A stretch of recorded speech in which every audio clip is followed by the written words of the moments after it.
Not tell you what. Ah, Dad, can I have some money to go see a movie? It's a God cowboy movie. damn it, Bobby. Oh It is. man. Geez, there we go. That was great. I welcome everybody to Pop Goes the Zebra, episode 6. Tonight we are going to talk about absolutely nothing to do with wrestling. We're going to talk about video games and video game platforms as seen through our eyes, growing up, how we perceived video games, what they were like for us, what we were jamming on, the consoles we had, and the games they're in. So we're gonna do. I'm kind of calling this Forrest Gump through to video games through the eyes of two humble peasants. So without further ado, let's get started. Jesse, what was your first system? It was the original NES, The the original, OG. the original big old cube itself. Did you have the rail gun? Oh God, yeah. Oh yeah. I think Did, I think the first game that I actually remember playing was Duck Hunt. I think man, it. my cousins, I didn't own it, so technically it wasn't my first system. My cousins had a Nintendo, and they had the dual game. They had Mario and Duck Hunt. Yep, Man, I that's I wore my fingers out trying to shoot the damn ducks. I couldn't, they were just too fast for 3-year-old me. I remember that though. But yeah, I the first system I started on was the NES playing yeah. Mario. Mine was a hand me down. I think. Oh Um, yeah, get a lot of mileage out of a hand me down though. I remember I did inherit. I don't even remember where I got it from. I think somebody picked it up for me at like a garage sale. Those are big up here around us. But I had like Mario, Mario 2, and Mario 3.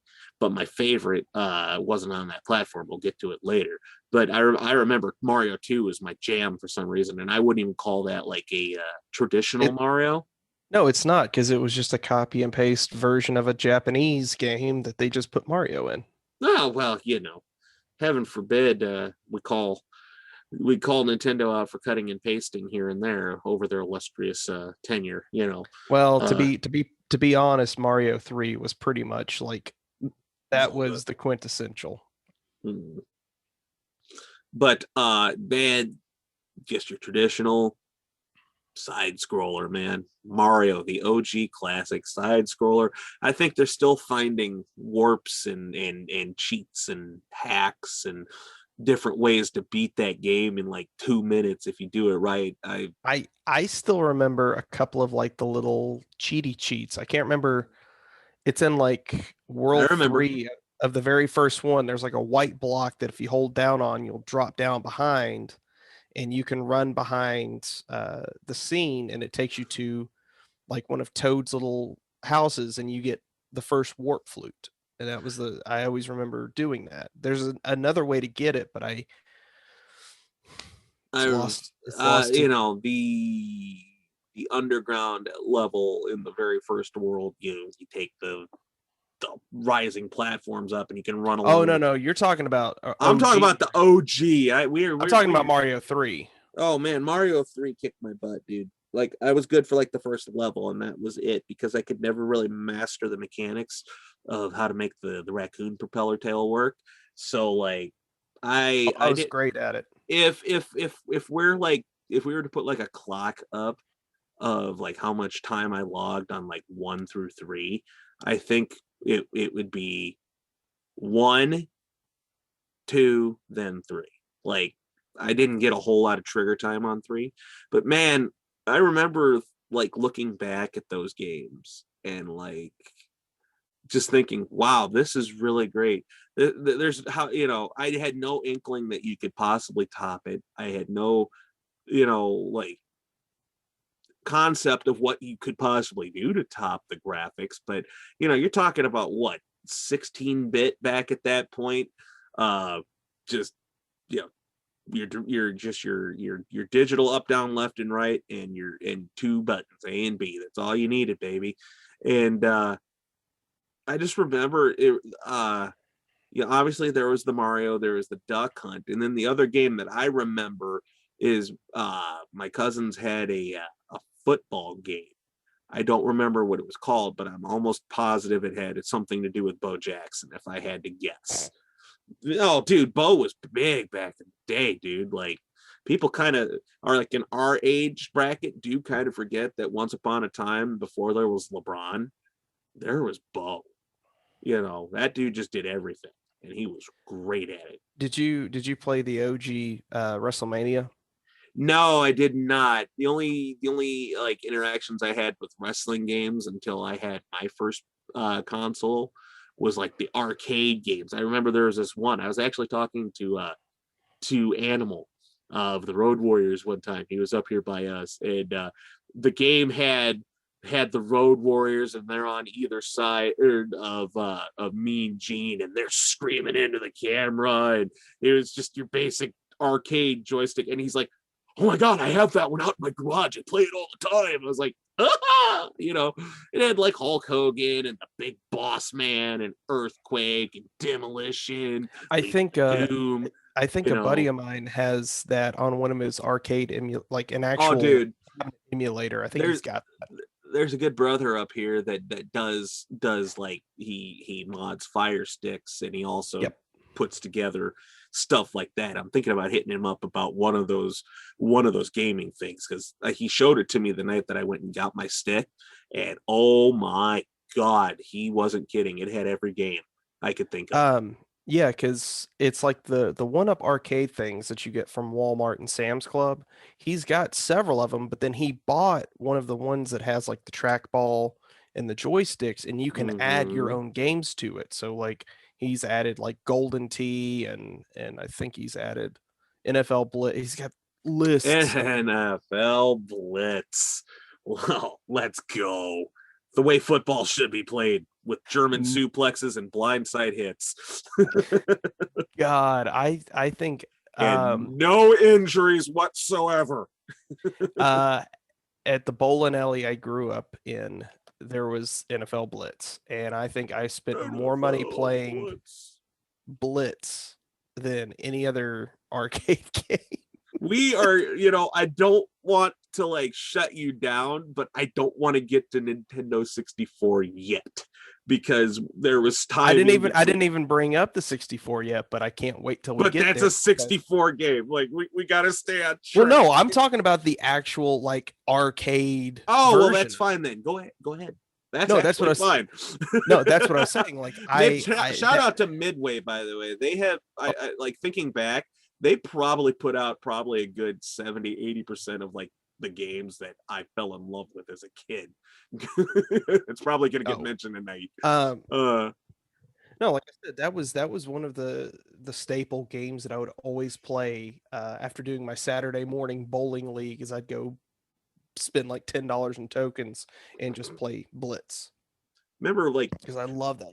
remember back in the day, you'd go to like the bowling alley, and they'd have the arcade games, and they'd have, like the ticket counter, and it was like that scene from like a western. You'd kick the door in because mom gave you not $5,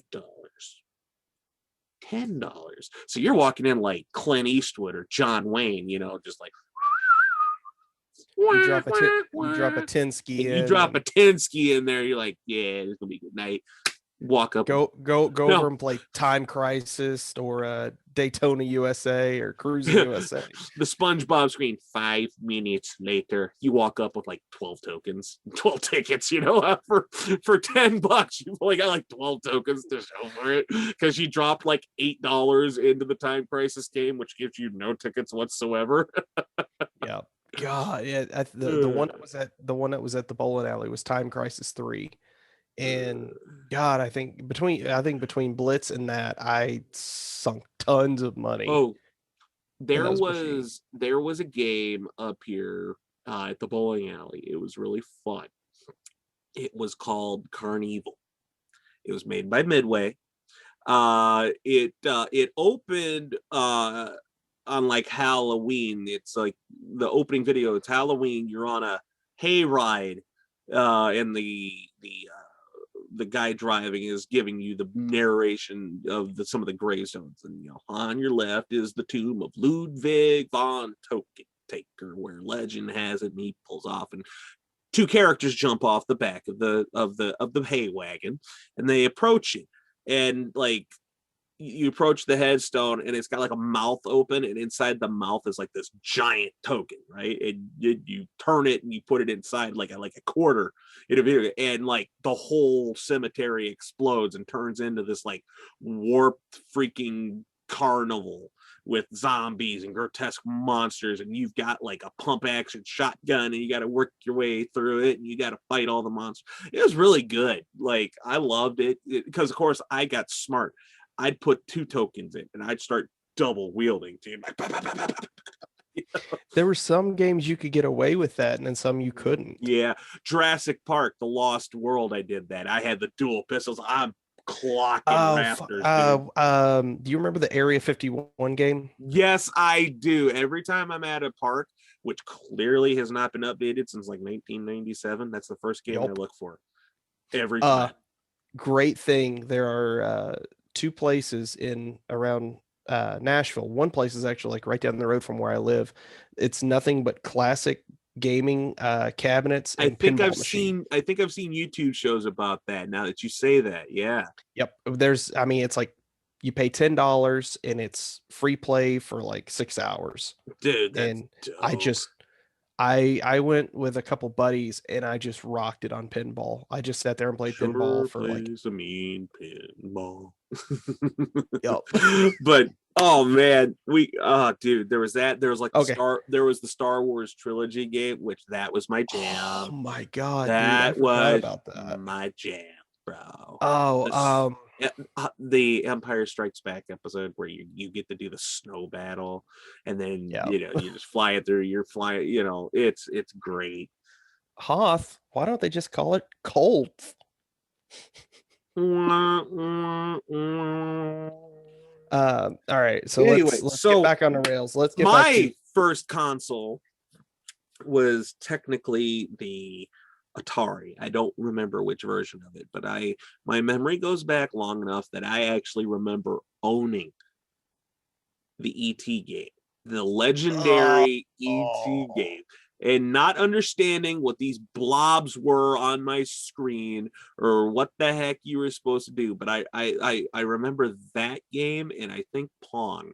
But I don't consider that my first console because I'm sorry, but okay, the first console that was given to you brand new was the Sega Genesis, and boy howdy, I played the ever-loving crap out of that thing for probably a good decade. Genesis had Christ. It had some titles to it, man. The games that came with it were like the original Sonic. Yep. There was like a monster truck game that I had, and a game that is still beloved to me today because I can't beat that son of a bitch for my life. Donald Duck Quack Shot. Oh man, it's pretty much Indiana Jones.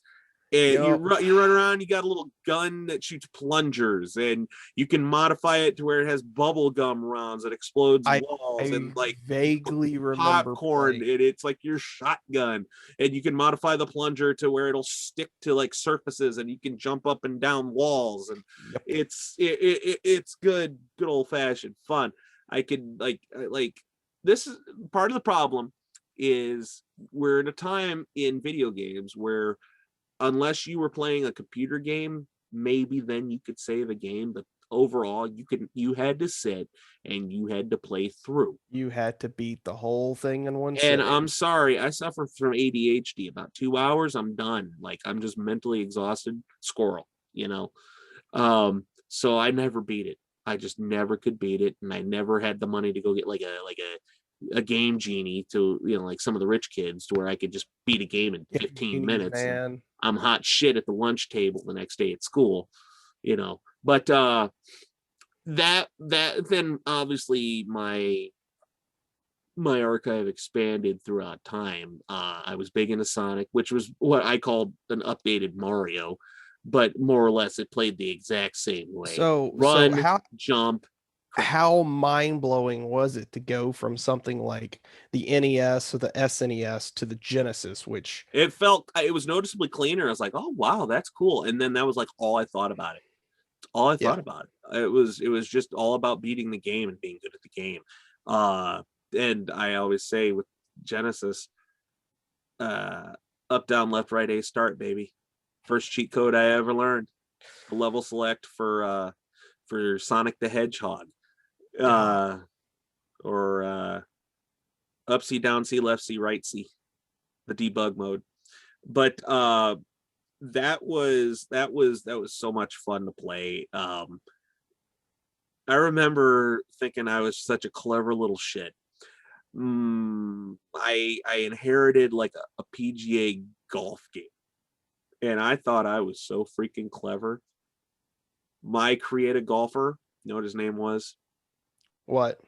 It was Happy Gilmore. I thought I was just the cleverest little shit you ever met. Just, throwing Happy Gilmore into this little golf game, and you know, it is what it was. But like I remember that NBA Jam, obviously, that was big. You always have friends over, but the problem is you can only play like the Sega Genesis only had 2 ports, Yep. and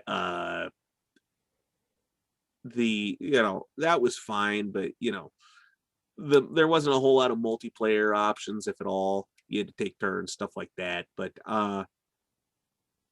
just I remember the Sega Genesis just kind of being like a big part of my life as far as gaming went early on it. But at the same time, there's this thing that came out called the Super Nintendo. And I that was my first real uh voyage into the land of console wars, where if you didn't have the right console, you were a second class citizen. And I Yep. don't know, I would assume that across America it was predominantly more pro Super Nintendo than Sega Genesis. I Just from judging by the lineage that has gone forward. from my memory, I think I knew more people that had Nintendos than the Yeah, Genesis. yeah. So So there was that too. You were a second class citizen because you know mommy couldn't afford a Super Nintendo. Which that was fun. I played the hell out of it. Like I was big into the Batman games. I had Batman Returns, which another one I still can't beat to this day. I can tell you the exact level you get to. It's after you beat the Penguin the second time, and you start trying to glide across the map a little bit and use your grapple gun and die every time. Just every time. I have it on my emulator right now. Actually, I could go play it, and I can tell you, I'll be fine until I get to that spot. But towards the late '90s, you started seeing some like your first real jumps into the digital world where like Mortal Kombat would do it. Um, and Batman Returns, where you had like an actual person that did like the motion cap in front of a blue screen, and you started seeing a little bit of that. It was like the very dawn of three-dimensional graphics, man, starting mid '90s, mid late '90s on console at least. Computer obviously they were ahead a little, because they just had the stronger processors and just the stronger hardware. Computers always been ahead, but I remember that was when I also got into the wrestling games. My game, everybody likes to jump on some of the games that came later on different platforms. My first love was always Monday Night Raw. You know, uh, wow. you had Undertaker, 1-2-3 Kid, Luna Vachon, Owen Hart, Yokozuna, Bam Bam Bigelow, Shawn Michaels, uh, Lex Luger. Just Yeah, like because I think they did the mocap for it too. No, that was a later game. This one was still the 16 and 32 bit. Okay. Then you're talking early 93 video game here, where it's still just being put together by people in a computer lab somewhere. Okay. No, the mocap came with, I forget which one it was, but that was where it was kind of like Street Fighter. Was it in your little house? bit. Yeah, I want to say it was like In Your House or something like that. That was on like, Yeah. I want to say that was on PlayStation. I remember playing it on PlayStation. It's one of those games I've only seen people play. I've never actually played it myself. Let's take a look here. I'm kind of curious too. Because I know there was, I remember WrestleMania being the first one, and that was on the NES. Yeah, the In And Your then the money, House came out on PlayStation, Sega Saturn, and DOS, and that was in '96. okay. So again, Wow. about mid '90s was when you started seeing the dawn of digital and 3D graphics starting to become a thing. Because I remember it blowing my mind when I mentioned I was a Sonic guy for a while. You had Sonic 3D Blast, and Ooh. I remember that was a thing, and yeah, man, just I had like all the Sonic games. I remember Echo the Dolphin. Yeah, I didn't have a lot of cool titles. I don't think anybody did it for a long time. Oh, you were the creme de la creme if you had Mortal Kombat, bro. Like Yep. that was the game. And then obviously when 2 and 3 came out, that was a status symbol. If you had Mortal Kombat in like Madden, you were like the top tier of the cool kid, pedestal, And of course, some families were not big into the violence and things like that. My house was not pro wrestling and pro Mortal Kombat. So I got a lot of your racing games and your sports games and things of that nature. So, it was what it was. But then, as I alluded to in a previous episode, that all changed when the kid up the street sold me his PlayStation for $40 and everything changed. Oh, But before we get to that, there was another console that I think you and I both spent a considerable amount of time on. It was from Nintendo. It came out mid 90s.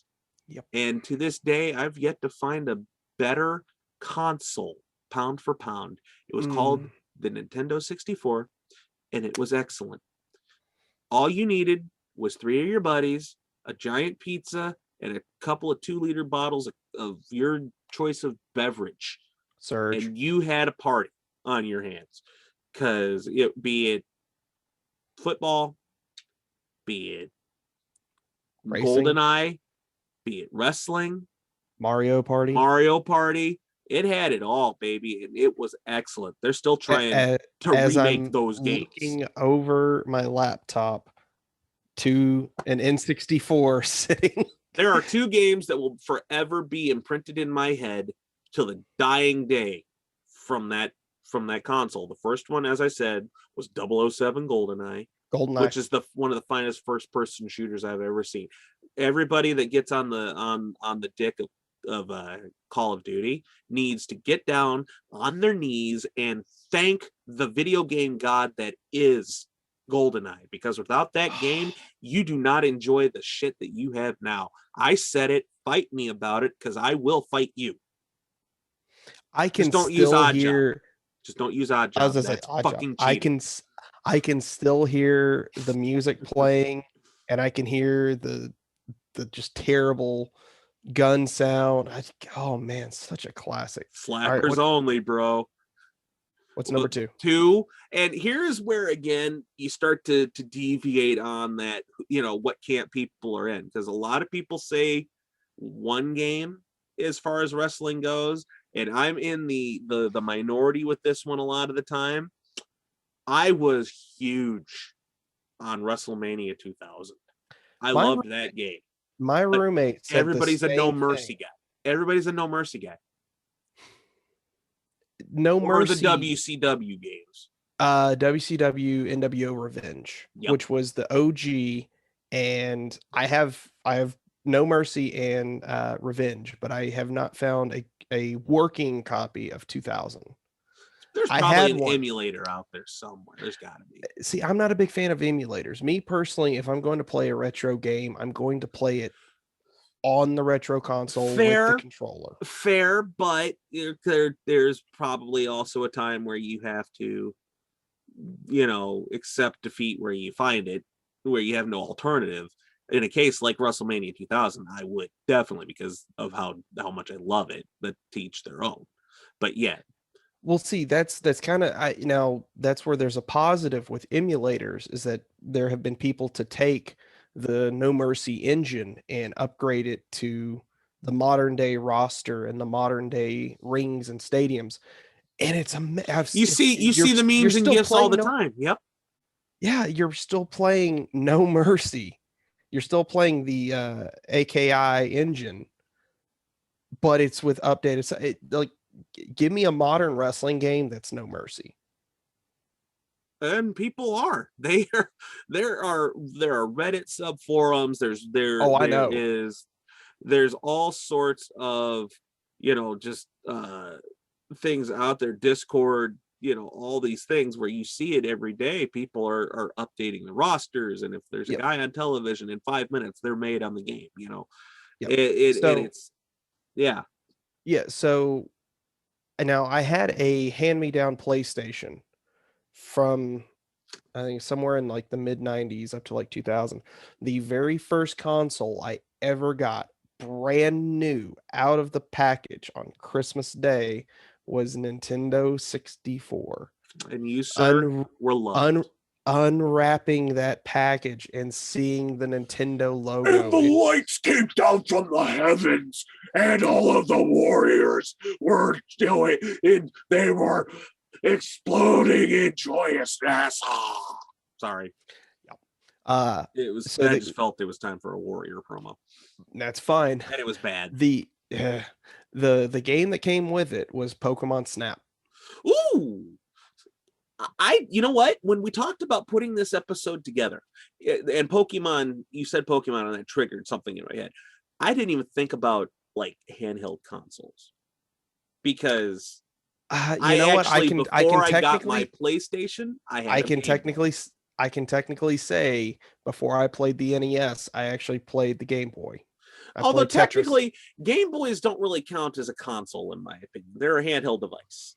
Yeah, I mean we can. If There's a we're camp where you we can could I mean now honorable some of mentions. they're honorable mentions, because let's be honest, Pokemon, we can't pretend that gaming exists without Pokemon. Like that As was a big I've thing. That was a big as thing. I've got a Game Boy Advance SP somewhere on my nightstand. I have a 3DS out in my car, and both of those have Pokemon games loaded into them because Bro, my God, Pokemon games are still fun to this they're day. they're I great still for love road trips, dude. I do it all the time. Hold on a second. Let me back this up a second. Where did I put that? Okay, here it is. Yeah, yeah, there you go. We're gonna put that up there on the screen. Yeah, all of my Pokemon games that are Oh on there. Yeah, bro. I got red, fire red, leaf green, gold version, silver version, Team Rocket edition of the red hack, and yellow version. So like man, I only screw with like up to Gen 2, and then it was just kind of like I know. So that's the thing. everything. Oh, hey, did you know Playing, that this earpiece is also a Pokemon now? yeah, That type of probably. thing. No. We'll see. That's kind of the thing that kind of. I guess I'm old school, and I do love the Gen 1, Gen 2, and to a degree, Gen 3. Playing a modern Pokemon game on like the 3DS, it's like Doesn't have the same magic. it doesn't have the same magic. It's still fun because there's older Pokemon in it, and I tend Yeah. to just play with those. But yeah, no. Uh Pokemon Snap, man. When I got that, because that was the game that came with it, and then I was given one other game, and it was Castlevania. So those See, were I the never got into Castlevania, not because I wasn't interested. I just never really got around to it. I wasn't really into it either. It was just a game that I think my mom and my sister got me as, hey, this is the only other game we could find for it. And I played it. I just could never beat it because I didn't understand at the time, I didn't understand the game mechanics. Now, Yeah, when Blockbuster would have their sales of like games, we got me NASCAR 99, uh, probably my favorite game of all time, Army Men, Sarge Zeros, I and still Sarge remember Zeros 2. some of the cartoon or the commercials for Army Men. Those were I some of still the I best still remember commercials. I still remember the cheat codes because anytime my mom and I would go to the grocery store, she wouldn't buy me the game magazine, but she would give me a pen and a piece of paper, and I'd Yep, go write down yep, the cheat yep. code that I needed. Absolutely, absolutely. There was no shame in our game, bro. You said favorite games. I would be remiss if we did a video game episode though, and I didn't talk about probably one of the OG video games of our life. Why am I sensing this is And going to I go feel towards Legend of Zelda? no, no, no. I actually am worried that I waited this long to mention the game though. I'm afraid that I'm going to die of dysentery. Oregon Oh, Trail. Oregon Trail. Oregon Trail, bro. Like Oof. it is not the prettiest game in the world. It is not You know they made a the card game for it now. did they? Yeah, it's at Wow. Target. Wow, but I remember having that giant floppy disk about that big. You put it in there and you had to slam the Um, thing down and it would start, it let was a me ask you thing. this. Do you remember the skiing game where you had to like dodge stuff and like the abominable snowman? Vaguely, But vaguely, you know what vaguely, I'm talking vaguely. about. Yeah. Somebody who's watching this, please, whenever we post this, like say, hey, that skiing game, whatever the name of it was, I can't remember, but I remember you would Yeah, be I chased by an abominable snowman. abominable snowman. Yeah. Abominable. It's just words, Jesse. Worth. Just words. Worth. It's Words, words, this is what words, happens when I'm words, tired. words, words. This is what But yeah, you're happens. so I but again, those were games that I played at school on school computers. Like I didn't own a computer. Hmm. I never owned a home desktop. The laptop that I I have went is to the the very first library. computer that I've owned. I played Carmen San Diego at the library up the hill from me every day. Oh my God, That Carmen San or Diego. yeah, it was either Carmen San Diego or it was Oregon Trail. And most of the time it was Carmen San Diego because Oregon Trail was already out. So but yeah, man, just like Nintendo Hang on. 64. So let's stay in that wheelhouse of like, okay, so let's say like 97 through 2000, Mhm. because you had the Nintendo 64, but you also had the PlayStation. Well, I didn't have the 64. My cousins had the 64. I cannot tell you how many New Years I spent in that room playing that game because they were out at they were in high school and college at that point. They're out at their friend's house, and I'm hanging out with mom and dad, and they're playing cards in the other room with my aunt and uncle, and I'm just sitting in there playing Golden, 007 Goldeneye, trying to kill everything Okay. in sight. But what's that? Okay, so you were saying when you think of the Nintendo 64, you immediately think of GoldenEye, I right? do. I do. When you bring up the Nintendo 64 to me, the very first game that I think of is Star Fox 64. Oh, and you know what? Star Fox was it was probably one of the faces of that gate of that console. That and Mario. 100%. Yeah, that was one of their big ones was Star Fox. And again, I never really played it. I was aware of it, I did. but my Oh friends God, didn't I have played it. it so much. Like the friends that I played with every day after school never had it, you know. And it was just one of those things where like I probably in another lifetime would have played it. Just never, if I Well, see owned that was 64, I probably would have that, played it. see that was the great thing. Like the Army Men games, Star Fox, those were all 4-player games. So if you could muster up 3 more friends, or you Oh yeah. had 3 more controllers, Or if if each person had their own 64, they just brought their own controller, because nobody wants to use your secondary busted up ass Cheeto filled controller where the joystick is all jacked up. Why? Like nobody Why wanted to do is this that. all greasy? What? The What? buttons are stuck. Here, man, use this controller. B doesn't work, but you don't need that one. Why is there half of a bagel bite in this? Is it uh, is it still good? I don't know. Oh man. No. So But anyway, it, yeah. it So for down. that it was a toss up between the 64 and the PlayStation, because I had both of them. I'll tell you Uh, what. I thought the PlayStation graphics wise was superior 100%. because when I opened that bad puppy up, my first interaction with PlayStation, like I said, neighborhood kid moved in. He had a lot of titles that just caught my attention. He had Final Fantasy VII. Oh wow. He had Resident Evil 2. He had Saga Frontier, and just like all different, just different, those three things, just, and Legend of Dragoon, which I've talked about my love of in other episode. But my first experience was watching him play, and it was mainly Resident Evil 2. And I say that because what jumped out at me is he had like the rocket launcher unlocked and Yeah. the Gatling gun and all that stuff. And like he'd let me try to play it. And, again, I'm coming off of side scrollers, jump button. That's it. I'm doing tank controls now, and I got to figure out how to. And I'm getting eaten before I even get to like the kendo shop, which anybody that's played Resident Evil 2 knows. More or less, I died in the tutorial. But I remember that game just scaring the hell out of me, and I didn't know why.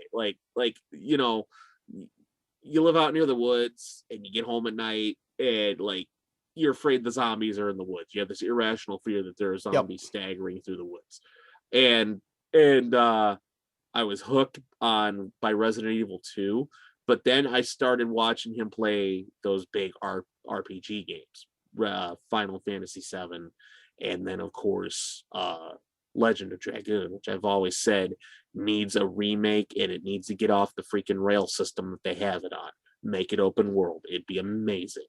But that got me like hooked, and finally one day he's like, dude, I'll sell you all of this for like $40, because I think he was buying something else. I don't remember, it was a long time ago, but I snatched it up immediately and I bought everything. Dude, you can't even buy a used PlayStation 1 from like secondhand stores for like $60 right now. I know, but I got it, so I started my own collection. I started with Spyro, and I told you that demo disc that hooked me on Metal Gear Solid. God, dude, those demo discs were so good. Those demo discs were great. They were such a tease, because the friend of mine, when I lived in East Tennessee, he had the PlayStation and he had all the games, and we would play the demo of Tony Hawk, because it had like the 2-player demo, and we would always play the Army Men Sarge's Heroes or Army Men Air Attack. But there was one game that I eventually got hooked on, and it was Siphon Filter. Mm-hmm. You remember that one? Yes, Siphon Filter. Another one I never got around to, but I was very aware that there was a die-hard fan base for it. People loved Siphon Filter. And Yeah, to be perfectly honest, that was my first real like proper shooter video game outside of the Army Men games. I think I'd played Siphon Filter before I played GoldenEye. Yeah, And probably. Well, it was because it was at the same time the same time I was getting my PlayStation. My dad brought home this game called Call of Duty, or not Call of Duty, called Medal of Honor. Medal of Honor. Allied Assault. Yep. Oh man. My God. Oh man. I played the hell out of that thing.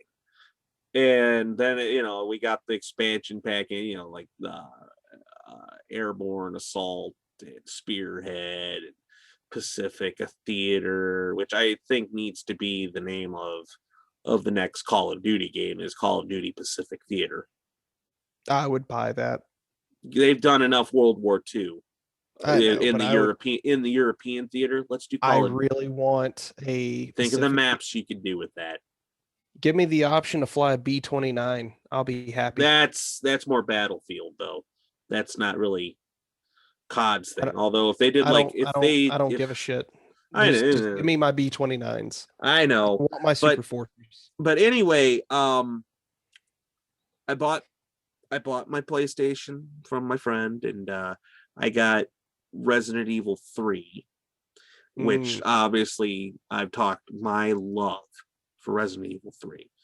It cannot be expressed in mere words. I love that game. Maybe someday we'll do an episode just on Resident Evil 3. It'll be all you. I've never played it. Oh man, it'll have to be a multi-parter. I could probably cut that down into like a 4-episode arc. But anyway, like I said, at any point in this lifespan, I am always up for a 4-hour run of that game, dude. That's my jam. I'm just thinking of like some of our ref buddies that are going to listen to this, and I honestly want to hear their opinions of like their top early games. Well, you know what? Let's make that kind of the first interactive thing. When you watch this video, you get to this part, leave a comment on our section on our Twitter in the comments about what your Resident Evil game of choice was, and it doesn't have to be Resident Evil. All right, tell us what your game of choice was. What is your 4-hour banger that, like, if I just threw a controller in your hand and said you got 4 hours, what's the game that you're going to complete in 4 hours right now? Like, no warm-up time, just straight go. Mine's Resident Evil 3. What is yours? Leave it in the comments section and let's see what comes up. But yeah, I bought that, and like I said, Spyro got me, but it was a little kiddie for me at that point. Did you ever play the Crash Bandicoot? I was an edgy teen. Not as, again, see, kiddie. It just felt a little kiddie. Because I'm 12, 13 at this time. I'm ready for blood, guts, and gore, baby. Veins in my teeth. Big old boobies, So shout out to Leisure Suit Larry. There, I got it out. Wow. Yeah. But I remember there was one game, speaking of shooters, the South Park game. Yep. Oh man. Oh, wow. V Bobby Bird, the cheat code for that one. You could you got like all the weapons and like max ammo. The Terrence and Phillip dolls were like gas grenades. They'd fart. You had like a cow launcher. You had laser. You had a laser. You could pee on snowballs and throw it at people. It was great. And of course, it was rude and it was crude as only South Park could do. It was not as bad as Conker's Bad Fur Day. Never played that one. Ew, boy. You could not have that game today at all. I only remember seeing somebody play it. I never actually got to play it. I've seen playthroughs of it, and it is it's one of those weird ones. And it seems like N64 had a couple of those. I think it may have been one of the only games to get the adult only rating. Huh. I don't remember. Yeah, obviously you didn't really see a lot of those running around at like the Blockbuster or your game rental of choice. They didn't really have a lot of those, especially if you grew up in a really conservative area like I did, where, morality took precedent over entertainment sometimes. I'm not going to get into a whole argument, by the way. Don't bother. I'm just setting a scene for you here. In my area, literally at one point, here's how I will paint the picture. At one point, the town I grew up in, was in the Guinness Book of World Records for most churches per square mile. That should tell you all you needed to know about some of the content of the video games that you could find at your local Blockbuster or game rental store of choice. So Yeah, that sounds about right. yeah. So you're lucky you got Mortal Kombat. And oh god, you can imagine how things got when Grand Theft Auto became a thing. Okay. Well, okay, let me ask you, let me wax this philosophical on you.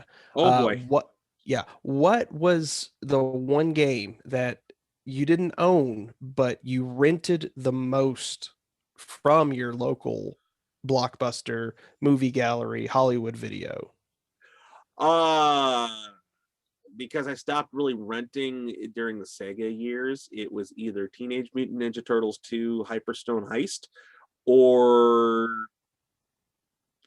Monday Night Raw. I was never allowed to own it, just rent it. I had to do well in school first to get that. I was never allowed to own it. Those were probably the two, but going forward, I just bought my own games at that point. I will say that I probably bought Resident Evil 2 multiple times because it always kept getting scratched or destroyed by my baby brothers as things. Oh man, I remember telling my girlfriend at one point, like, dude, I am about to throw this kid because he just literally used Resident Evil 2 as a frisbee in the driveway. Oh man. It, Yeah, you know, I'm the solid choices for me. Um, it was a toss up between whatever I was playing on PlayStation or whatever I was playing on N64. Um, and later years a little bit with the PlayStation 2, but with PlayStation 2, that's when I eventually started buying my games. yeah, you But start for doing me, chores for whatever and you start yep. getting that money. Uh, for me, the most that I rented off for PlayStation was SmackDown 2. Oh, dude, I owned SmackDown 2, and I played the hell out of SmackDown 2. It it That was was so probably good, one of my favorite games for PlayStation bar was none. SmackDown 2 because like the story never ended. You Yep. were always in a never-ending like cycle of show loops, and like Yep. the narrative always changed. And it And had a highly underrated set of moves that you can do oh, featuring a wrestler, and it was man, always the same for me. The guy was always like 7 feet tall. He wore a mask, a full bodysuit, black, and I called him like the Archangel or something. And he was pretty much just a rip-off Undertaker. He knew all the I specials. I just I made myself as a knockoff Dudley Boy. There That's you all it go. was. That was my so I that was my favorite version of their theme song, was that very first one.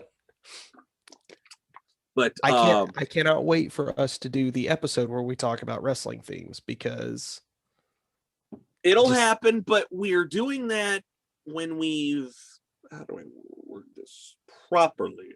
When we're properly lubricated, and I don't mean that to sound dirty, but we are going to have a few adult beverages, and we're going to sit back and oh we are going boy. to enjoy that because, brother, let me tell you, there are some bangers out there we need to talk about. But anyway, I can't wait. But yeah, no. So for PlayStation, it was SmackDown 2. For Nintendo 64, until I was able to buy it, was one of the two Army Men Sarge's Heroes games. oh, I played those games so much, man. Um, I I got big into RPGs. Like I said, I had Final Fantasy 7, but then I got Final Fantasy 8.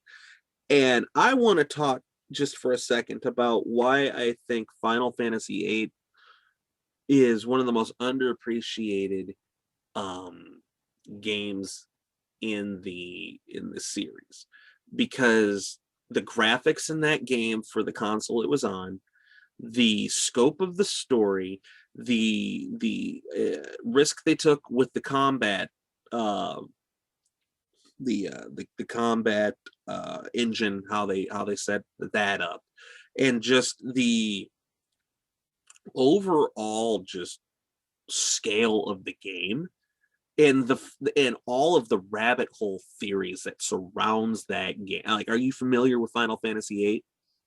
I know a good little bit only because I used to work for an anime convention and I had it explained to me in All right. various forms at some point. All right. So you at least know of the characters. Yes. All right. So spoiler alert for those of you that are playing it right now for the very first time. I don't know why the hell you took this long, but I'm glad you finally decided to pick it up.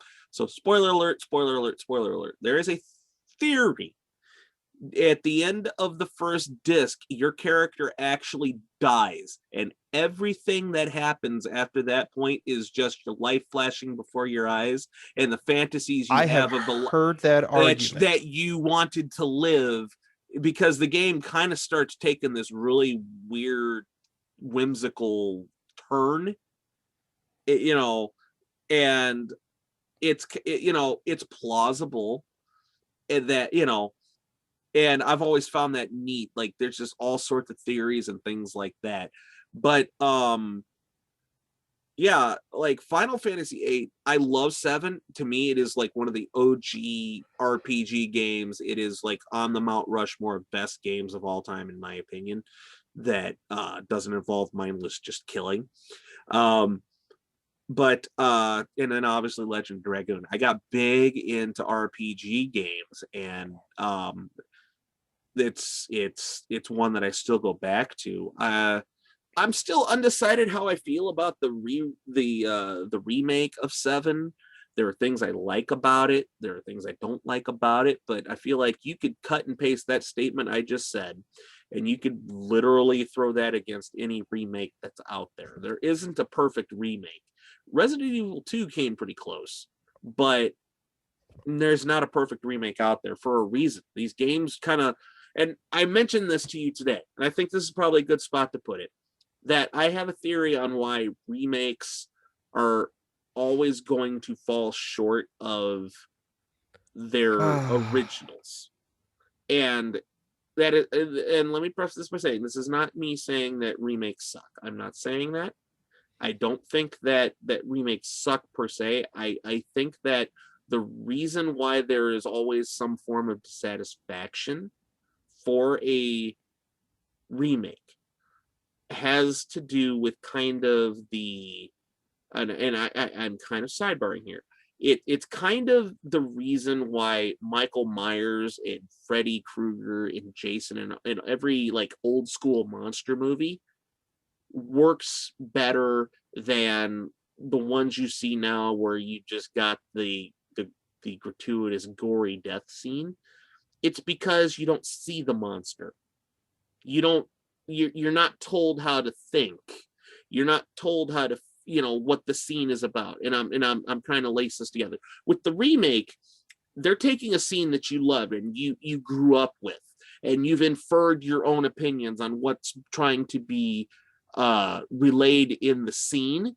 And now this company is coming in and they're taking that same scene, but they're telling you now, here is what it is, and now we're showing you everything, and we're telling you there's nothing left for the imagination to attach itself onto and start to write your own innings and form your own opinions. So you're almost getting too much instead of just enough. I can see that with most remakes. Now, I'm a little finicky about remakes. I mean, I did shell out for Tony Hawk 1 and 2, the remaster. Great Um, story, by the way. It's a great storyline. 100%. Um, The scene I where he hits the am, 720 is amazing. yeah, I am going to shell out for Mass Effect when it comes out because I hate myself dearly and I want to suffer in 4K. But Oh, I'm worried about, and you have a very, very good point about the remake and remasters, is that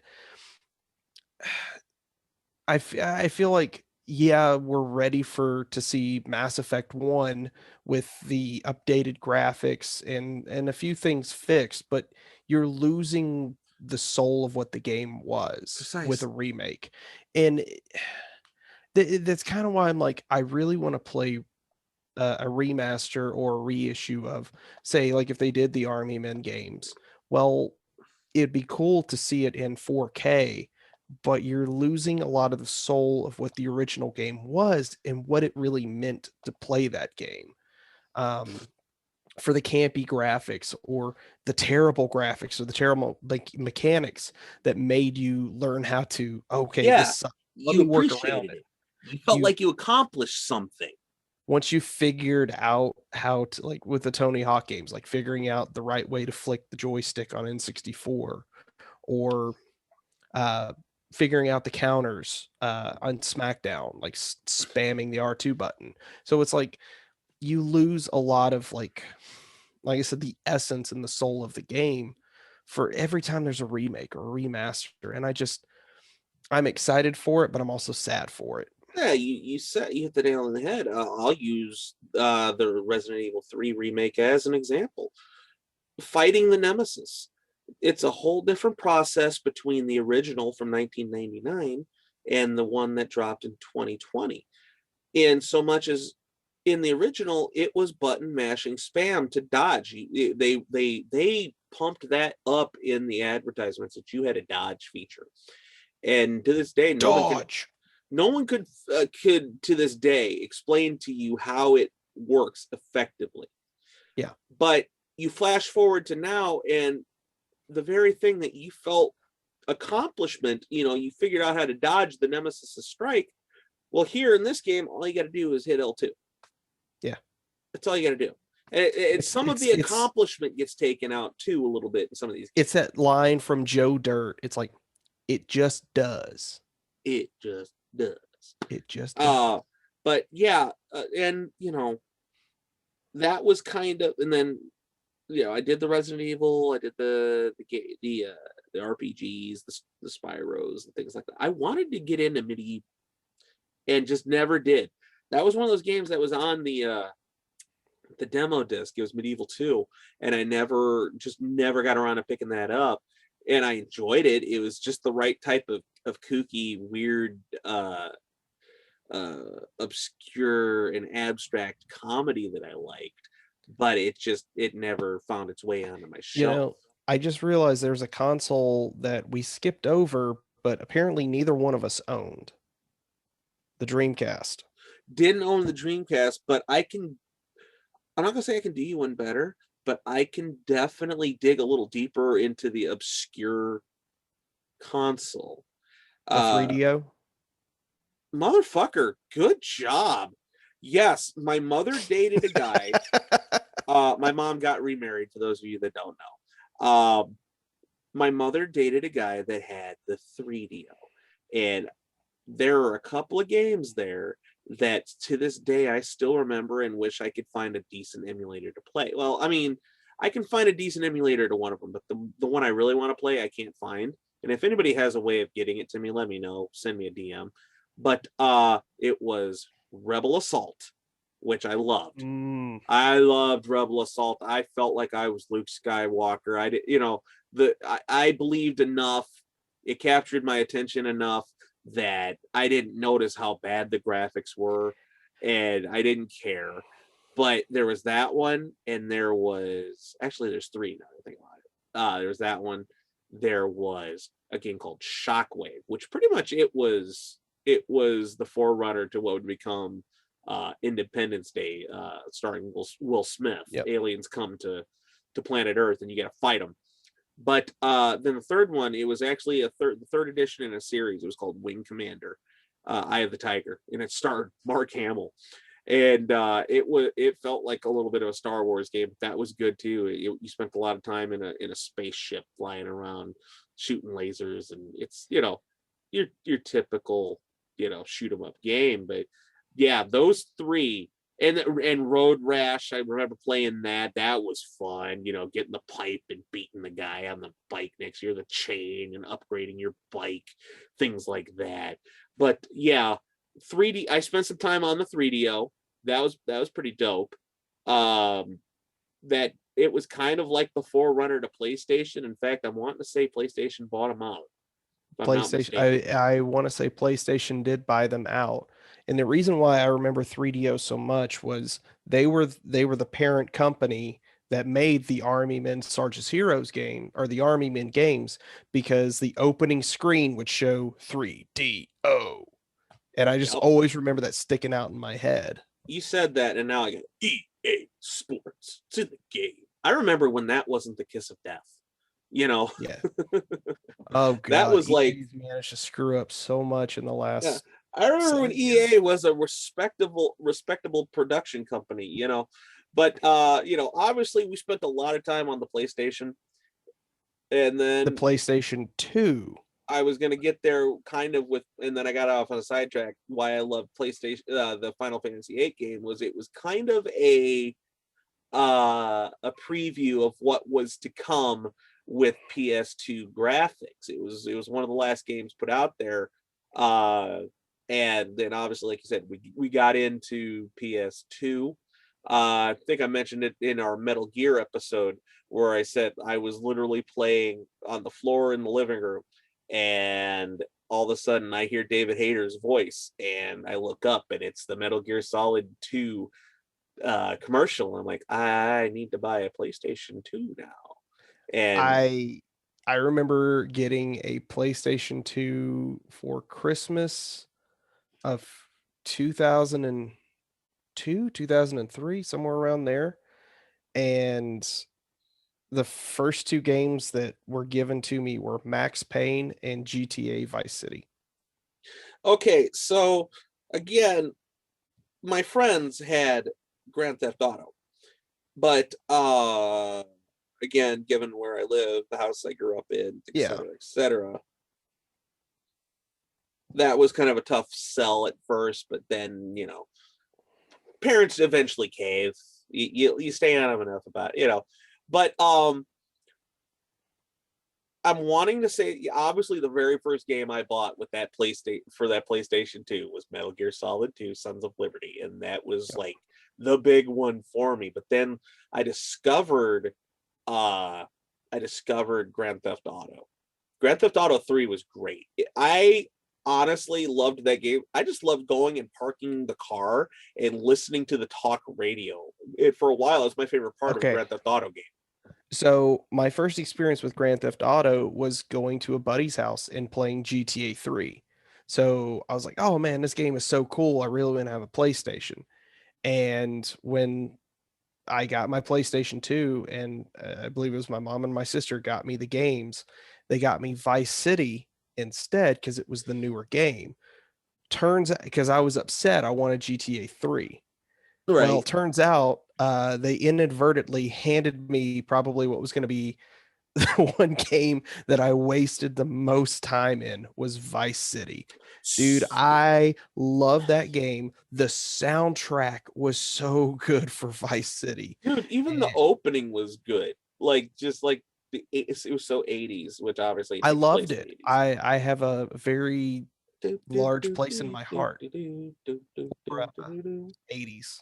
Just the But cheese. yeah, 3 was great. Then obviously Vice City came out, which I do agree. I enjoyed Vice City the most. But then obviously later when San Andreas came out, I see. I then didn't play San Andreas that much. I kind of like, hmm, I'm not sure, like I could make an argument for Damn both it, as to which CJ. All you I had to had to do was do was follow the follow the train. train, you know, or they roll up to the fast food. Oh, I have a number 9, 2 number 12s, one with cheese, one without cheese, 2 number 87s, one with a fry, and a large Coke. It just, oh my gosh. I think overall, obviously, San Andreas just has more bang for your buck, but I think Oh, Vice City was just probably the one that just like got away with the you most. I'm sorry, you own a freaking porn studio. yeah. You can't go much more on the nose than The reason why Vice City was better because one voice actor, Gary Busey. Busey. Dude, that was like the first time I was cognizant of celebrities being into video games. because Burt like up Reynolds until is in that. I know up until that point, it's like you had your movie actors, you had your TV actors, you had your video game actors, but they didn't commingle. And Grand Yeah. Theft Auto happened, and suddenly you were getting Samuel L. Jackson in a video game. You're getting The Gary Busey. You're getting James Woods. You were getting Jenna Jameson. the voice of Tommy, was that not Ray Liotta? That was Ray Liotta, and Yep. then Tom Sizemore played Sonny, Yep. the guy he's on the run from. And yeah, you just got like all this crazy stuff in the games, and like it took off from there. Uh, and like yeah, but I played that. I played that, and then there was one. It's probably an obscure title, but again, kind of getting back to the RPG game a little bit. There's this one that I love because it's terrible, but it just captures my attention because you can like create all different sorts of things. It's called Eternal Ring. Uh Don't think I've ever heard of that one. Very French. I'm wanting to say it was a French game that they ported in English, but like you're looking for this girl that is like the guardian of this child that is like the embodiment of this omnipotent power, and you can like craft rings of elemental power uh by slaying the monsters on the in the area you're at and crafting the rings in certain crafting areas. And it's like a first person hack and whack thing. It's really clunky, but it's just one of those guilty pleasure type of games. If you love it, you love it, and if you don't, you don't. There's not a lot of in between, but that's one of those. um Back to the subject of wrestling games, I remember I didn't like the SmackDown games that came out on PlayStation 2. But again, that's because I was so loyal Uh, to the SmackDown 2 on PlayStation. That was where I kind of just started kind of yeah. going away So from the wrestling games. I remember renting Just Bring It a lot. I thought it was really cool. But it wasn't until Shut Your Mouth came out. That was the one. Um, my mom ended up getting me a used copy of it, and I played the ever loving shit out of that game. I it was because it was like you could interact with people backstage, you could walk around the arena before the match, you could explore stuff. And I thought it was so cool. The very first wrestling or the first game I bought with my own money the day that it came out was Here Comes the Pain. Hmm. That was the one with Brock Lesnar on the cover. And that blew my mind with the different grapple settings, the fact that you could target body parts. Uh, it was ahead of its time for being a wrestling game. And again, I absolutely loved it. I I think I played it more than Shut Your Mouth, and I played Shut Your Mouth a lot. Hmm. Yeah, that was I didn't really spend a ton of time on the PS2, but the time I spent on it, I was pretty strong with. Uh I uh I picked up the Xbox simultaneously because that started becoming a thing. And um, honestly, the only real game I played on that, I played Simpsons Hit and Run on there, Oh uh, man, Hit and Run was so or fun. Simpsons Grand Theft Auto, as most people Yeah. know it as. Yep. Uh, there just wasn't a whole lot of titles like that caught my attention on that one because they didn't have the contracts with the gaming industry that it would enjoy on later consoles. But you got a Yeah. lot of like weird house brand games. um I bought it because it was like a Blu-ray player and you could put music on it. And uh guilty pleasure of mine, I got big into Buffy the Vampire Slayer about that time, and they had games. So I bought the Buffy games. I had Chaos Bleeds and the original Buffy game. Played the hell out of those. Oh, those were good games. I enjoyed them. So I didn't own an Xbox. I was the PlayStation kid, but I had most of my friends had Xboxes, and I would either go play the original Halo, uh, when it first came out, or with my wrestling buddy. he had WWF Raw, and he Raw had Raw 2 was my game. I got Raw 2. heavy into Raw 2. And the cool thing was you could take the music that was saved on your Xbox and use it as entrance music. So Oh yeah. we would try to find like bootleg versions of like current theme songs. This was like 2003, 2004, Yeah. and find them on LimeWire. Burn the CD, then put it on. And dude, oh, but then I also remember like you could do that with GTA Vice City. You could Mm-hmm. play. So we would have like an AC/DC soundtrack while we're playing GTA or something like that. I just Again, remember, you thought you were the biggest badass in the world when you did that too.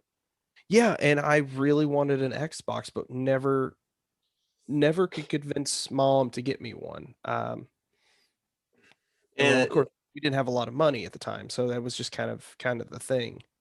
and that Uh, was where I would kind of sit. I would actually sit in limbo for a while because I kind of got out of gaming too, to a degree. If I played, I had laptop, and shout out to Diablo 2. I saw that they're doing the remake or the remaster of that, and I will be picking that up. Um, I didn't do a lot of gaming on console for a while until a friend of mine started running off at the mouth about a game called Call of Duty. And um, I was fresh out of the army, I was qualled, I knew the weapons, and I knew the tactics. And I was like, I got this. So I decided I'm gonna go buy a PlayStation 3. And so I go buy one, and I get Black Ops 2 installed. And I load into a lobby, and I proceed to go like 1-73. I got demolished so bad in that game. And yeah, that kind of got me back into it, playing a lot of Call of Duty on the PS3. And then of course seeing that Metal Gear Solid uh had a fourth installment on the PS3 coming out, which I was remiss to mention Snake Eater on PS2. Uh Such which a such good a game. we're definitely going to do a deep dive on that one. That's another one we're going to play. Um, is Metal Gear Solid I 3. really want to find a way to do a watch along as one of us plays like one of the Metal Gear games. Twitch, wouldn't it? Yeah, we could do it with Twitch. Yeah, I definitely could do it with Twitch because I have all this stuff on my Xbox, and I especially Snake Eater. I've got it on the Xbox, so. Oh, we've already done the Metal Gear episode. I can't talk But about it. anyway, but yeah, Metal Gear 4 came out on the 3, and then oh god, I had all sorts of stuff for PlayStation 3. The So the graphics on that were just amazing. I gotta tell you about an interesting thing that happened in high school. I had no idea what a LAN party was. I was not one of those cool gaming kids that knew all the cool gaming stuff. All the But stuff. all the stuff, because I wasn't one of those, I wasn't up on all the technology and blah blah blah. But I knew how to play Halo. I was a big fan of Halo and really wanted to play it. So when Halo 2 came out, I was invited to a friend's house for a party. And I walk in a living room with one of those giant box big screen TVs. Oh yeah, Is remember the those? X is an Xbox with four people and a bunch of people hanging out. And I see a cable running into the kitchen. Go into where this kitchen is, and on the dining room table is a big TV with another Xbox hooked to it with four people sitting around there. And I look, and here's another cable running into a spare room. There's another TV with another Xbox with four people sitting around it. And in this back bedroom was a fourth TV, fourth Xbox Jeez. with four people, and they were doing the 16 person lobby. And that was my first experience with a LAN party and getting to play Halo 2's multiplayer. And just the story is funny because this is sophomore year me. I have a girlfriend and she was with me and she was wanting to do things. I opted to stay because I had a great team and I didn't want to stop playing Halo. So I turned So what you're saying is I turned down. she wanted to blow it, but you blew it. Oh, it was more than that. I turned down coitus. Coitus interruptus at its finest, Coitus bro. interruptus because I didn't want to stop playing Halo. Master Chief would be That's proud of you. Uh, I finished the fight, there you go. But but I didn't finish. he finished the fight, but he did I not finished the finish. fight. No, I just it was that was my first experience with a LAN party. I had never seen anything like that, and the fact that like all the TVs were in different rooms, so nobody could screen watch, and that was even better. And it was, I mean, these were all people older than me, like the older high school kids and some college kids. But here I am, like this sophomore in high school, hanging with everybody because I had played the original Halo and I knew kind of how to play. It could do pretty well. And I just that's when it that's when I've said to myself, I was like, I've got to get an Xbox. And when 360 came out, I worked so hard to try to get one just to play Halo 3. See, I picked a side very early. I was a PlayStation guy, through and through. I never bought an Xbox after the first one. To this day, I mean, I own a PS3. I am an Xbox guy. I picked my side. God damn it, Jesse. And again, there are our nerdy referee friends that are going to watch this and either going to be like, yeah, Jesse's on the right side, or I'm going to get so God much criticism damn it. Leave for, a comment in the section below. What are you? Are you Team Xbox or Team PlayStation? Please note, Team Xbox comments will be deleted. Anyway, oh, I'm expecting somebody to come in, oh, Team Switch, Team Nintendo, Team PC. Because get a PC. life, grow up, know the touch of a woman, anything. Get out of here with that nonsense. Oh. Anyways, back to what we were saying. You know, we did the PS3 thing, and that was great. Honestly, when I first got the PS3, though, I found myself going into like the PlayStation store and buying the old PS1 and PS2 games and playing those. So the first PS3 that I bought was backwards compatible. So I could play the PlayStation 2 and PlayStation 1 games. And like unfortunately there were several points in my life where I needed money, so I had to sell old consoles. But I got lucky that this was at a time where those games you could find them at Goodwill or different places for 99 cents. Oh yeah. And you were lucky if they weren't like completely scratched up. So I would just re-rack up on those games.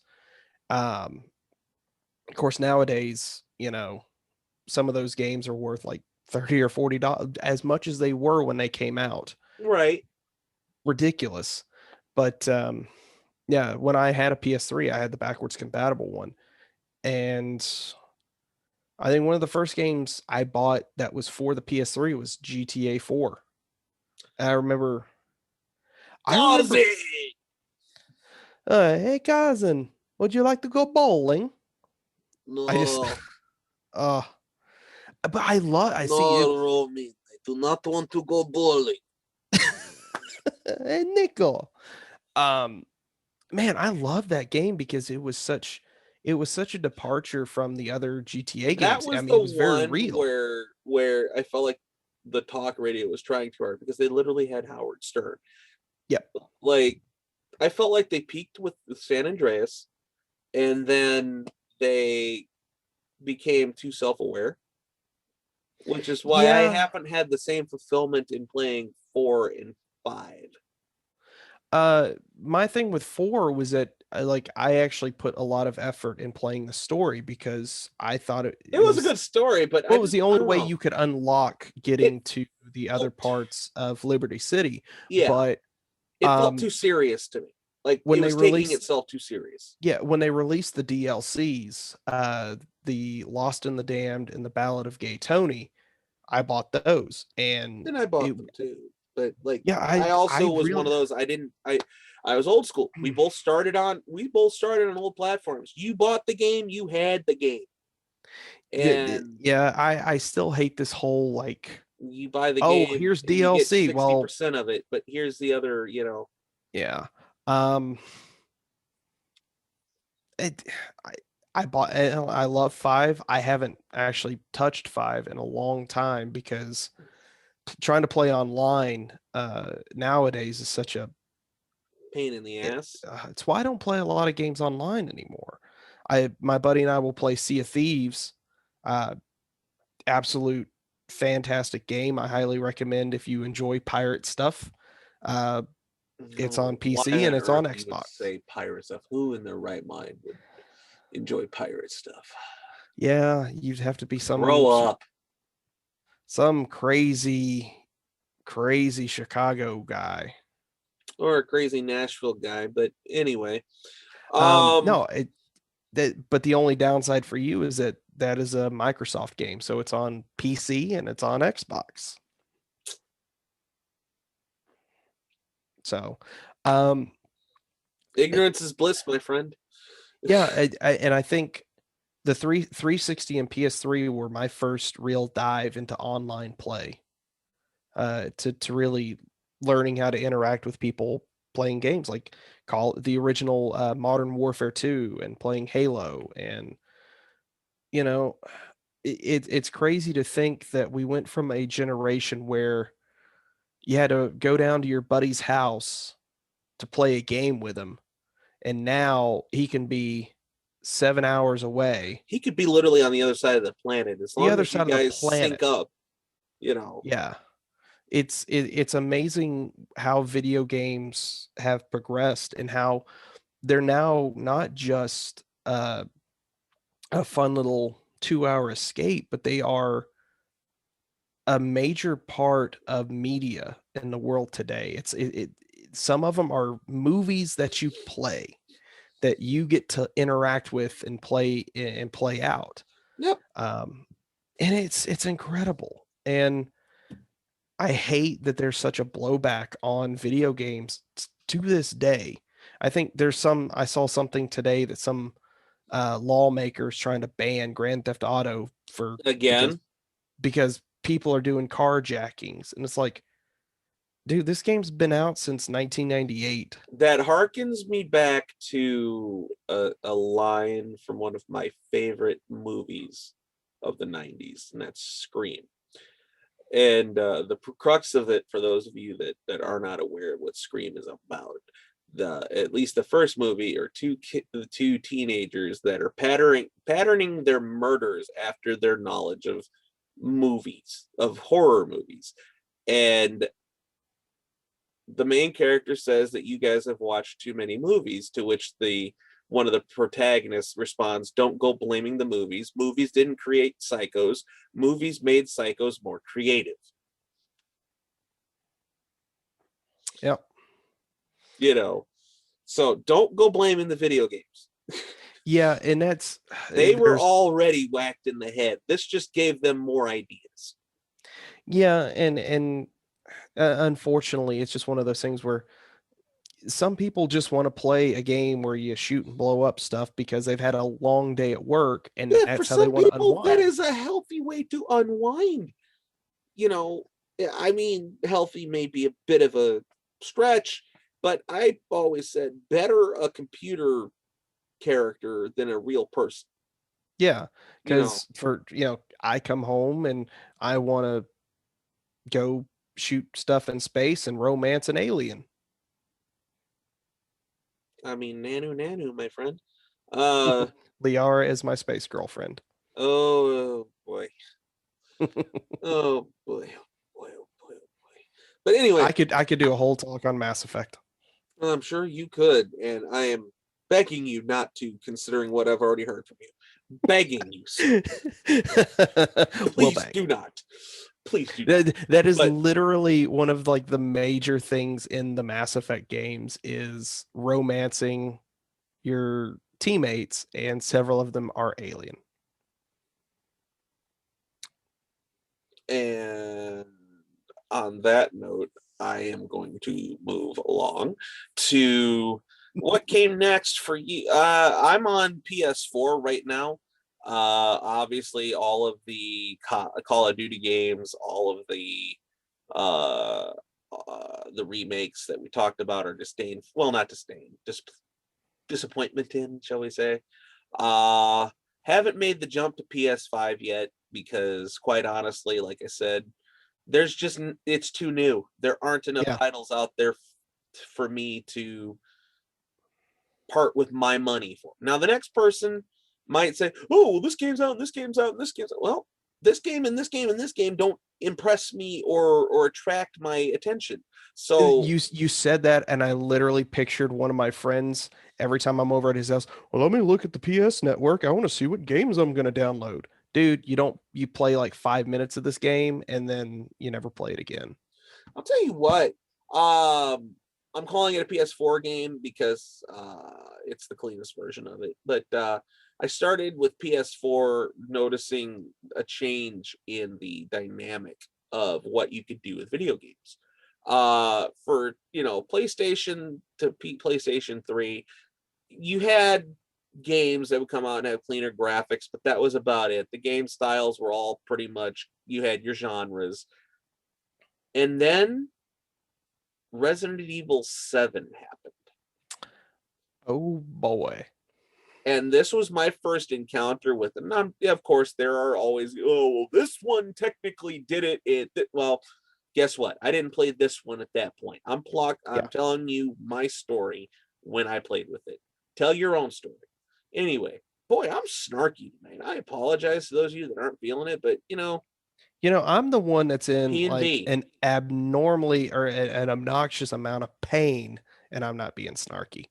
Well, And I don't have any medication in me. allegedly. No, I don't. Unfortunately, I am really in Anyway, a lot of pain. but VR. I Man, played I played that game, Resident Evil 7, in VR mode. And I'll tell you what, man, it is a sign of things to come. That was so pretty. It was so immersive. It was terrifying because Resident Evil 7 is a very stressful game.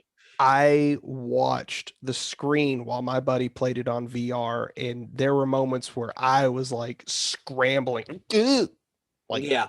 I It was, it it was and good. I'm pretty warped right at this point in my life where it takes some doing for a video game environment to really get my Shake you. anxiety up. Yeah. That one got my anxiety up, and um Alien Isolation, which, yes, it dropped on PS3 and Xbox 360 and PC, but I'm gonna stick it here on the PS4. Alien Isolation is an excellent first person game. It plays a lot like Outlast and other games of that nature, where you don't shoot your way through You the have to map. like sneak your You way out. sneak your way through the map, and if the creature spots you, you're dead. You're Yeah. dead. I again, I've watched gameplay of that. It's not, those are not games that I want to actively seek out myself. So that game actually made me pee my pants. Not in terror. It was a jump scare. You're playing a game and you're like, all right, I'm just going to get a little further and then I'm going to go to the bathroom because your bladder's full. This thing jumped out of nowhere and I jumped. And I was like, oh, oh, Oh! oh, Ah! Ah! oh, Ah! it's like, oh. Might as well finish. Got me. But no, like, Um, I highly recommend Alien Isolation. Keep it in your library. It's good for a play. But things like that have really caught me lately. I'm kind of hoping that you'll see some remakes get things like that. Because I said, give me the original Resident Evil in the mansion with that setup, Okay. because that would be fun. You don't necessarily have to be, dumb a lot of things down with that game, because, of the Resident Evil games of the old series, I call it the old trilogy, 1 through 3, the PlayStation trilogy. Of those, um, Resident Evil 1 was kind of the slowest and clunkiest and B movie ish, you know, but that was You the know, charm to it. But if you took like the engine for that Resident Evil 7 had and do that with Resident Evil 1, you could have yourself another scare yourself classic. Like, again, it harkens back to what I said earlier with the Resident Evil VR thing. You're letting your imagination paint the picture and not have the yep, picture be painted for you. yep. And Uh, that's what was so terrifying. so I was sitting here thinking, and I'm kind of mad at myself because I've talked about games that I've logged so many hours in, and I've completely overlooked the one game that I have clocked the most hours in, Fallout New Vegas. I I bought that on a whim. I was at a Best Buy, and it was not long after it came out, but they had like their 2 hour flash sales where you could buy brand new games for like $10. And I was like, you know what? I'm gonna check this out. So I played New Vegas before I played three. Oh no. And no, New Vegas for me, trying to go back and play three after playing New Vegas, I couldn't play three. Ah. I have played and beaten New Vegas so many times.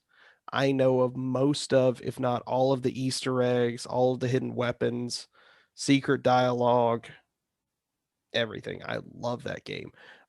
Mass Effect and Fallout are my two biggest game series that I love today. But I will not touch Fallout 76, and I won't play Mass Effect Andromeda again. Hmm. I probably will never play from PS1 Resident Evil Survivor, because that game was the drizzling shits, and I feel like it was the basis for the Paul Anderson version of Resident Evil, at least the first movie. Screw you, Paul Anderson. I actually just put that in there just so I could say screw Paul Anderson, since I was talking so much about Resident Evil. Screw you and your snuff film wife, Mila Jovovich. Screw you for all that you did to the Resident Evil franchise. I can't wait for this Netflix series to drop so that when I say Resident Evil show, no one ever thinks of your shitty fucking movies ever again. There, I said it. Yes, I'm full of piss and vinegar. I'm not sorry about my hatred for those movies. I remember watching those movies and being very disappointed. Well, I mean, yeah. I mean, so say a lot of Not people. as n- So say the ratings and the money drawn for those movies. not as disappointed as going to see the live action Dragon Ball movie. Ooh. Uh-huh. Well, Uh-huh. okay, so I should have I had feel like the lowered Dragon Ball, expectations. I do feel like there should have been more expectations though for the Dragon Ball movies, because of how rabid that fan base has been and how long they Yeah, waited for them. but I should have went in with much lowered expectations and Lowered expectations. expectations. I'm glad you got the reference. Um, I really should have went in there with lowered expectations on that. I remember walking out of the theater with my friends, and we looked at each other and we all made a pact. We will never speak of this again. But you just broke the pact, bro. But Of course, we brought it up again like multiple times. Like, how bad was that movie? It's like I genuinely don't remember anything from that movie because I have blocked it out. so um there is a game that I think is worth bringing up, just because I enjoyed it for a good year and a half straight before I stopped playing it. It was I saw a YouTuber playing it. My brothers were big into watching like the YouTubers, and this guy was playing a game called The Forest, and it's kind of like Castaway Okay. meets Resident Evil. You are Okay. on an airplane. The airplane crashes into the ocean, or crashes onto an island that is covered by forest, and you have to craft weapons and craft armor and build shelter and hunt for food, and you explore the island. You got to get the item that can help you explore the caves, but the island is populated by mutated, well, not mutated, cannibalistic natives that will in time mutate because they have some sort of a disease or a sickness or something. It's never adequately explained like what the deal is with these things, in my opinion. I'm sure somebody's going to see this and be like, oh well, if, when you did this, that, they explained it. Well, guess what, I played it through a couple of times. I beat it a couple of times. I still don't know what the hell the entire story was. But the fact that you can craft weapons, bow and arrows and stuff like that. You got to make your own shelter and stuff like that, day and night, and the natives attack at night. You can build walls and catapults and glider. It's Yeah, fun. the survival crafting game has really become I think that's becoming a big staple in gaming And today. it's awesome. There's a game that my buddy and I were playing. It was, I think it's still in its beta, and it's called Grounded. And you play as kids that get shrunk down, and you have to like survive. You're at the size of an ant, so you got to like survive in this yard by crafting stuff out of like blades of grass and broken acorn shells and soda cans. And it's something about those type of RPG games that are they're just so fun. Like it's the same formula with a different skin, but it's still so much fun to play. Um, I know my roommate plays another game. It's a space one. I can't think of the name of it. He's tried to get me to play it, and several other people have tried to get me to play it. And the reason why I won't is because I do not want to become obsessed with the game. It looks like a game that um, I would become obsessed. No Man's Sky. I have Yeah, heard mixed reviews about that game though. I, I've Some people I've absolutely adore it. I've watched my roommate play it. Some people It looks can't. amazing. Um, but again, I guess it's just whatever your cup of tea is. Um, and here, like man, I feel so bad. This is the joys of having concussions and memory loss. Um, Probably the greatest game that I played for the 360 and its sequel was Portal. Portal. The cake is. Dude, that game was so fun. And I when almost Portal 2, spoiled it. yeah, um, Portal 2, I loved playing the game, and I would continuously replay it only for the dialogue because uh, J.K. Simmons as Cave Johnson He had wants pictures probably of Spider-Man. uh, his rant about inventing combustible lemons to burn your house down.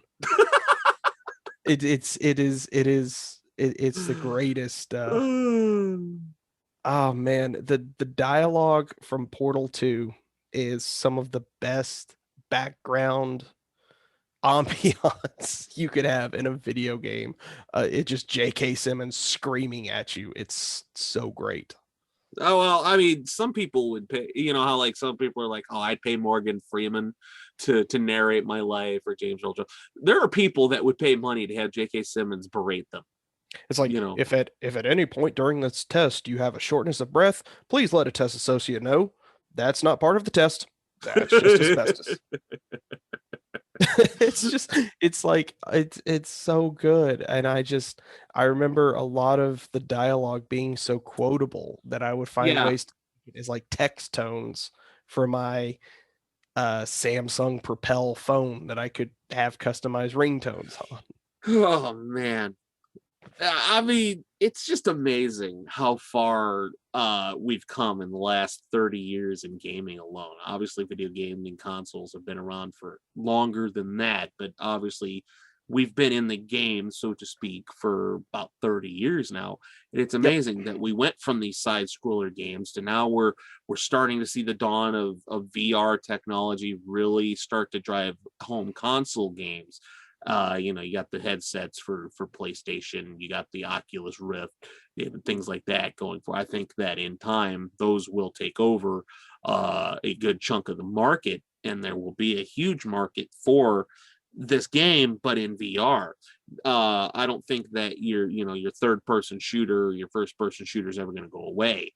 Um, but definitely, you're going to see VR become bigger and bigger as time goes on, because that's what the gaming industry is about, is one upping itself. And I think there is obviously ground to cover in the VR world.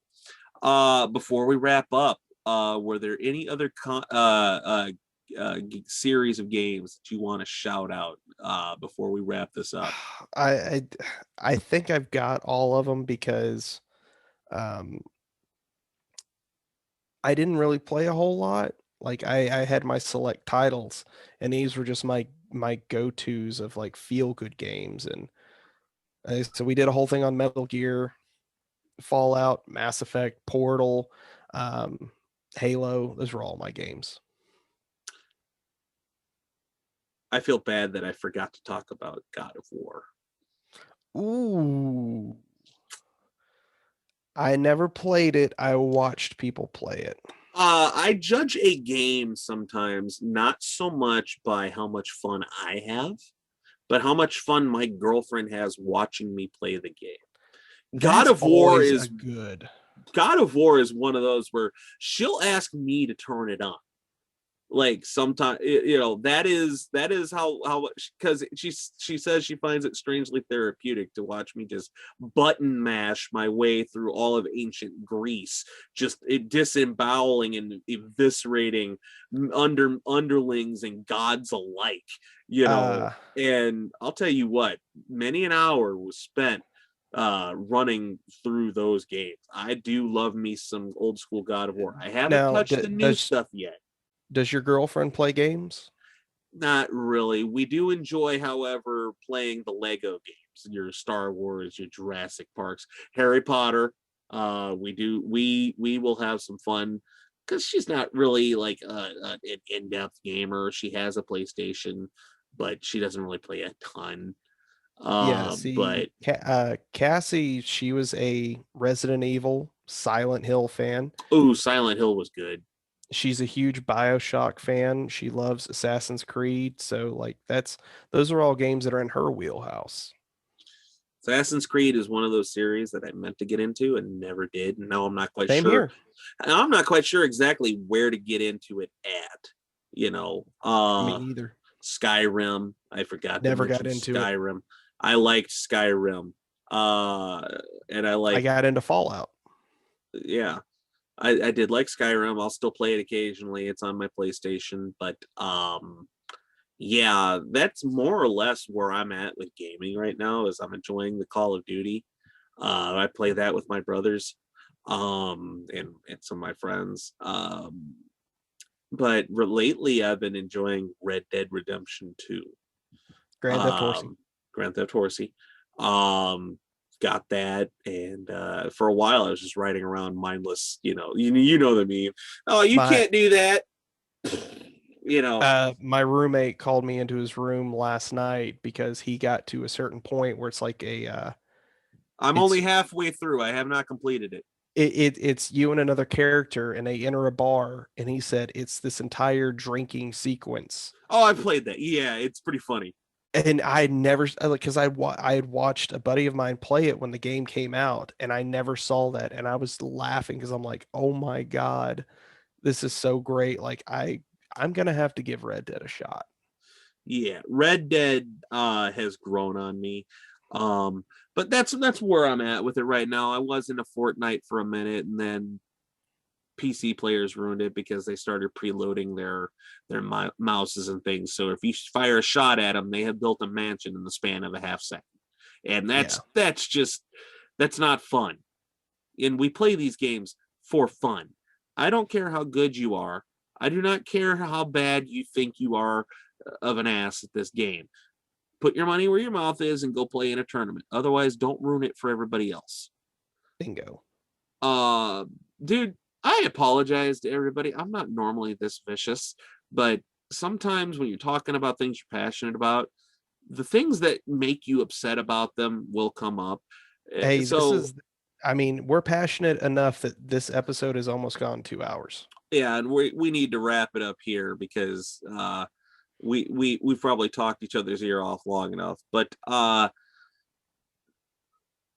think that overall, I guess what the point I was trying to make is that if we thought that gaming was amazing now, imagine what it's going to be in 10 years when uh they have fully unlocked the limitations of what the new consoles can do. Yeah.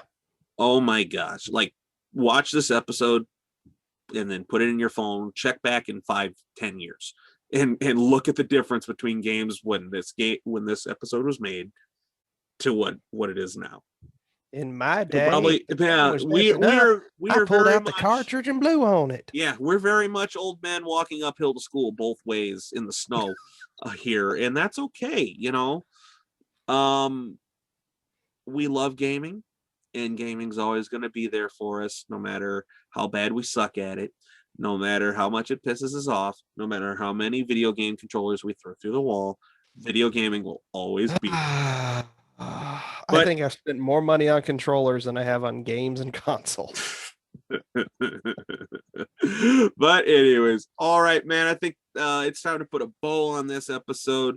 Once again, I am Jeremy, he is Jesse. Follow us on our social media, give the channel a follow, let's get the numbers up. And with that being said, I want to bid you all a good night and have a pleasant evening.